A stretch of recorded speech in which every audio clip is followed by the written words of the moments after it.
NASA announced partnerships on June 15 to develop new commercial capabilities, including a crewed spacecraft from Blue Origin and a space station based on SpaceX's Starship design. NASA has selected 7 companies for its Collaborations for Commercial Space Capabilities 2, CCSC2, initiative. The selected companies will receive technical expertise, assessments and data to develop new capabilities. Phil McAllister, Director of Commercial Spaceflight at NASA headquarters, stated that the companies could benefit from NASA's extensive knowledge and expertise, while the agency could be a potential future customer for the capabilities included in the agreements.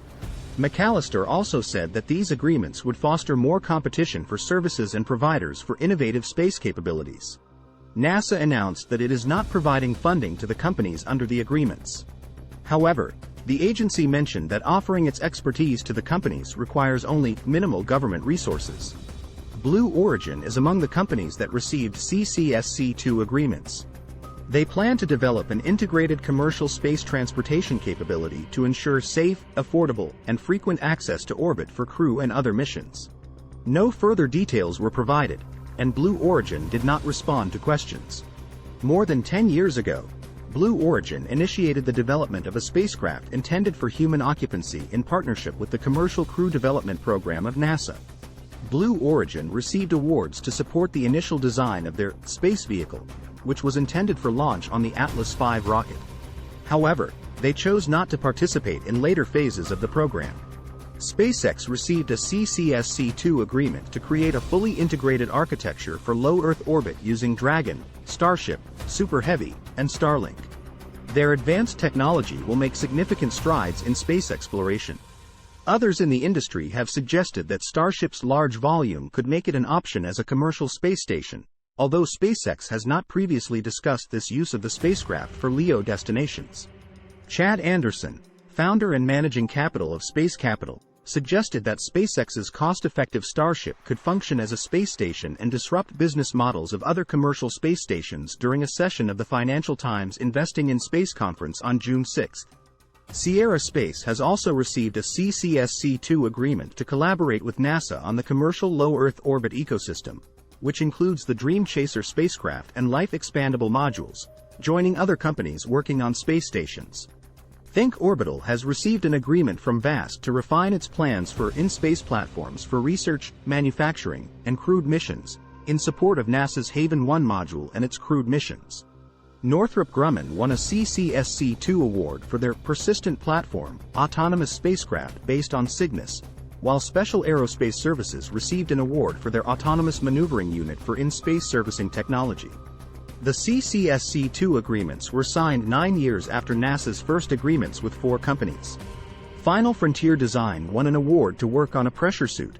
Orbital ATK, now part of Northrop Grumman, was awarded a contract for its Mission Extension Vehicle satellite servicing spacecraft.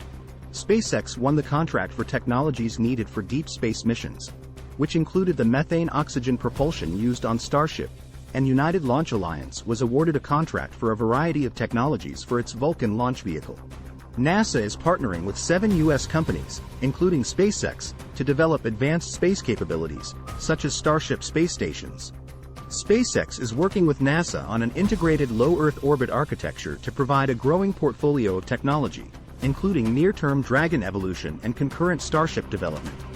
This architecture includes Starship as a mode of transportation, supported by Super Heavy, Dragon, and Starlink. It also includes crew and cargo transportation, communications, and operational and ground support capabilities for in-space low Earth orbit destinations. Each SpaceX Starship has a greater volume than the International Space Station and is comparable in size to the external fuel tank of the old Space Shuttle. There were numerous space station proposals based on this tank.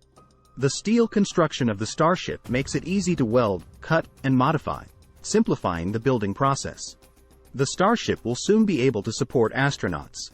Computations show that orbits close to the equator and below 500 kilometers have low radiation levels, requiring minimal shielding. A rotating giant wheel of SpaceX Starships could simulate 1 gravity and provide safe radiation levels. The large volume of space stations allows for stacking of supplies to boost radiation protection. Using 1-meter thick shielding would take up all space in small capsule. However, A 900 cubic meter volume would still have 90% interior space after stacking supplies with same shielding thickness. 50 starships at a cost of $20 million each would only amount to $1 billion. The starships would be able to accommodate up to 350 people based on the International Space Station standards. However, the ISS was designed to hold only 7 people. Each starship has the capacity to hold the same number of people and could even surge up to 450. The ISS had a record of 9 people during a handover in 2009. While the ISS cost about $100 billion, a giant Starship station with 100 times the volume would cost about $2 billion. If you enjoyed this video, remember to hit that subscribe button and ring the notification bell so that you get all of our upcoming content. Thanks for watching.